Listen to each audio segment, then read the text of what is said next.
In this next section, we want to talk about kind of the next stage in the advance of the gospel throughout the world that we might call winning the Roman Empire. Might be a way to kind of look at it. And if you kind of picture again in your mind the Middle East and Europe, basically the Roman Empire ultimately spread from North Africa.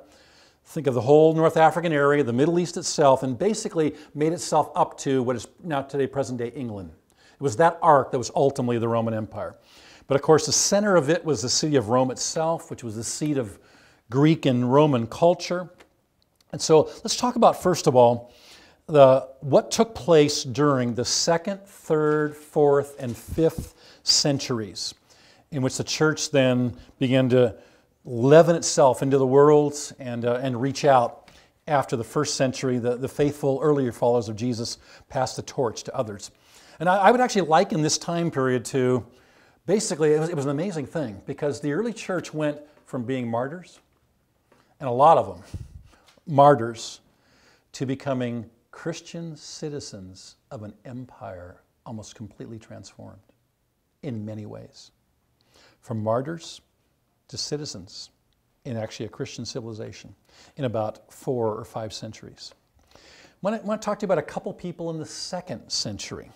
For example, the next century following that of the early church. Number 8 is a guy whose name is Ignatius. And Ignatius was a disciple of Polycarp, famous church father, who was a disciple of John. Do you kind of get the point here? Who was a disciple of Jesus. The way things multiply is when people teach people, who teach people, who teach people. It's all about mentoring. It's all about passing on. So Ignatius is basically, 3rd or 4th generation from Jesus. And he finds himself in the 2nd century, and he ended up becoming one of the leaders, the overseers of Antioch in what is today modern-day Turkey. What we especially learn from Ignatius is that by the time the church had even progressed about 100 years, it had developed a structure of leadership. There was a strong emphasis on deacons in the church and elders in the church, and then eventually what they called bishops. And those are not lofty terms at this point in time. They're really just, they're leadership roles. They're servant leadership roles of those who had responsibilities over cities and over areas, and Ignatius was that. And you find that during this time period, there were just tons of traveling teams of those ministering and sharing. And of course, Paul had been the first example of that. Paul traveled with just 1 or 2, and sometimes he traveled with 9 or 10. But so throughout these early decades and into the 2nd century, the church just continued to send its message in various places.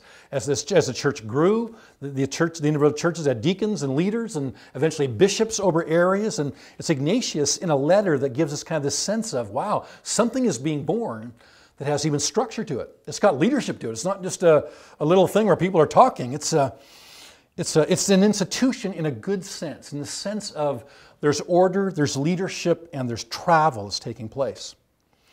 The next individual we meet in the 2nd century that I'll mention is a man named Irenaeus.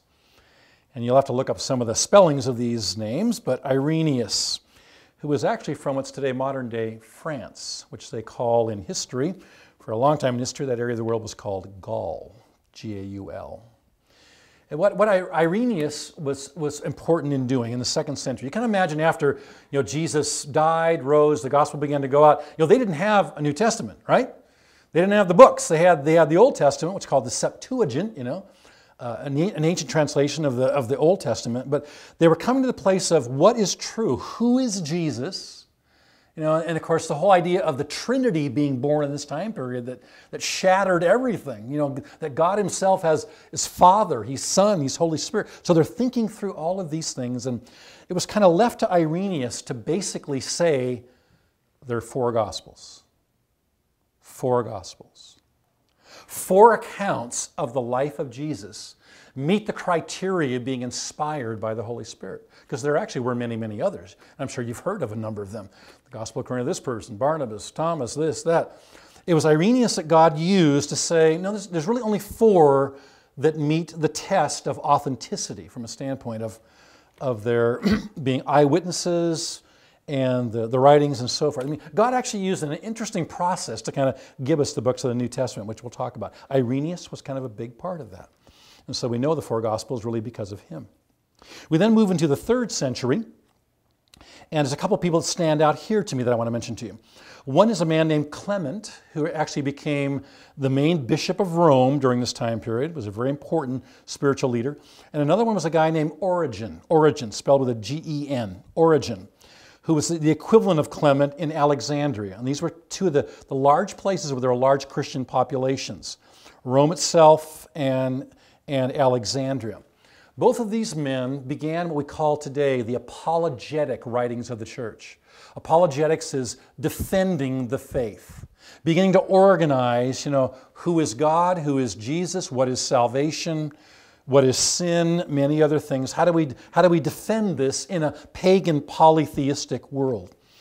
And so God used them in their day as thinkers and writers, and the things they did were very important. Very different from them, number 11, is a man named Anthony of Egypt. Anthony of Egypt. If you were to have gone to any of the cathedrals of Europe in the Middle Ages, or even today actually, and looked up the stained glass windows as to who they venerated as the greatest of the church fathers, in the majority of cases you would see stained glass windows of Peter, Paul, and we understand that, they're famous, and Anthony. He's the 3rd biggest mention.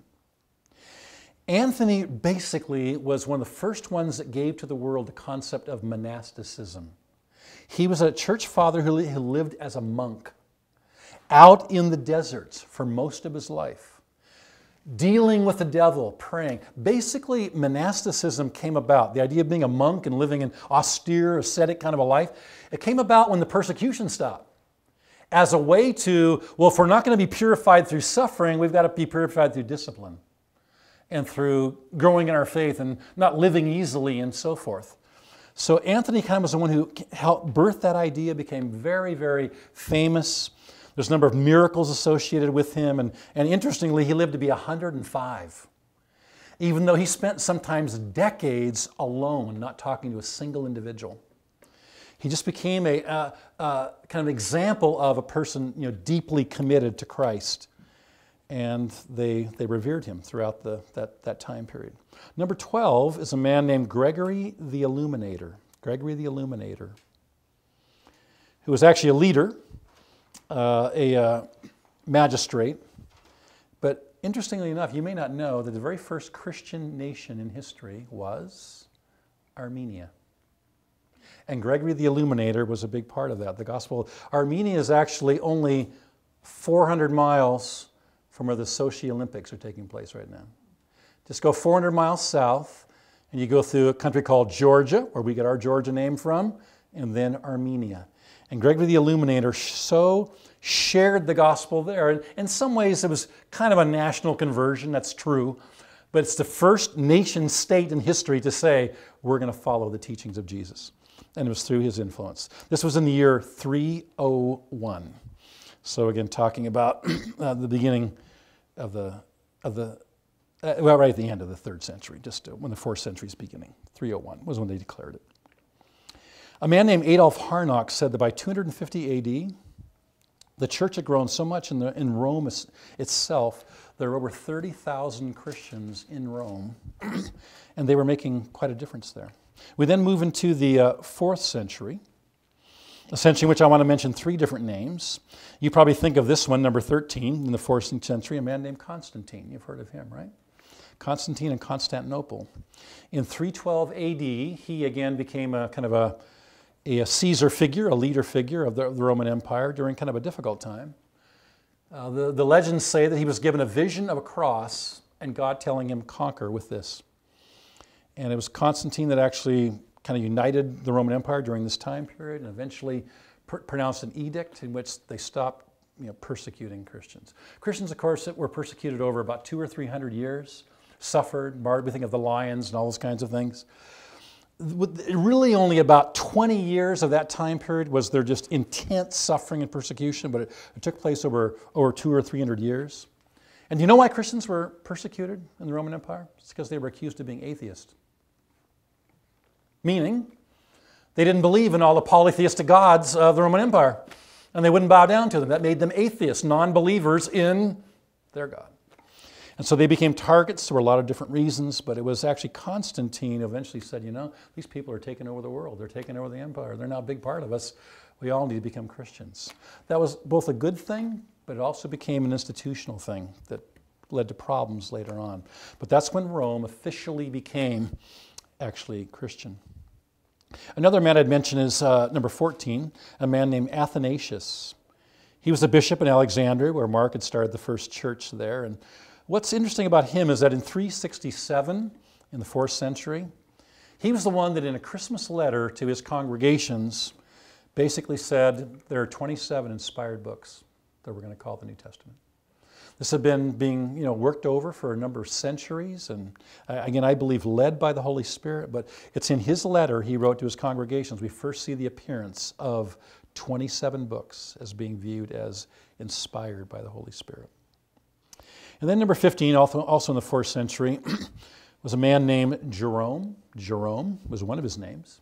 I'll actually give you his literal name. His literal name was Eusebius Hieronymus Sophronicus was his name. Eusebius Hieronymus Sophronicus. So let's go by Jerome. Jerome's better. And what's interesting about Jerome is Jerome was the first person kind of in the New Testament days to put the Bible, the Old and New Testaments, into a complete version, which became known as the Vulgate. The Vulgate, which was, of course, a Latin translation, the trade language of the day. But the first time we have Old and New Testament under a guy named Jerome that gave us the book we call today the Bible. A man who's probably one of the greatest scholars of Christianity, I have some of his books that are back here, is a man named Kenneth Scott Latourette. Kenneth Scott Latourette, who wrote some volumes on the history of Christianity. And Kenneth Scott Latourette said this. He said, one of the most amazing and significant facts of history is that within 5 centuries of its birth, Christianity won the professed allegiance of the overwhelming majority of the Roman Empire and even the support of the Roman state. That was a pretty amazing thing over hundreds of years.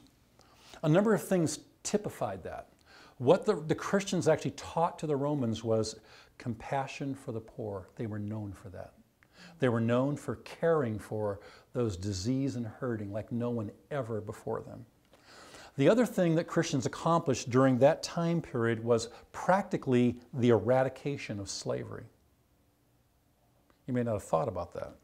Slavery went away in the first 500 years of the Roman Empire because of Christian influence. It only resurfaced in history later because the Muslims took slaves, and then the nominal Christians of the Middle Ages followed them. But the early Christians practically wiped out slavery because of their teachings. And it was a very powerful thing. 5th century, I want to give you 3 more here. In the 5th century, they're a part of this winning Rome time period in history. I want to mention a guy named Nestorius, who was a bishop in Constantinople. Today that's Istanbul in Turkey.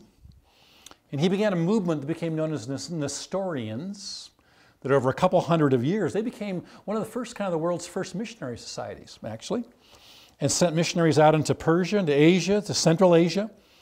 In fact, the very first missionary we ever hear of or know about going to China is a man named Alopen, who actually went to China in 635 AD. He was a Nestorian missionary. There are quite a number of other references to the Nestorians and their work in Asia. The work in Asia never took root in the same way that it did in Europe. In the history of kind of God's building His hall of faith, remember we talked about Europe being the continent of development. Asia being origins, Europe development. Well, the faith really developed primarily in Europe because it's like God had prepared the cultures for that. But nonetheless, missionaries did go into many parts of the world. Number 17 we want to mention during this time period is Augustine, who was born when the Roman Empire was starting to go downhill because of many factors. But St. Augustine, as he's called, became a giant in theology, especially to the Catholic Church. He was the first one to come up with the just war theory, kind of the Christian theory of war. Had very strong ideas about human depravity and wrote on that. He died in August 28th of 430 AD as the Vandals from Europe were basically sacking Rome and North Africa, where he lived. He lived in Alexandria, actually. The Roman Empire saw a great leavening of the church and great change that took place.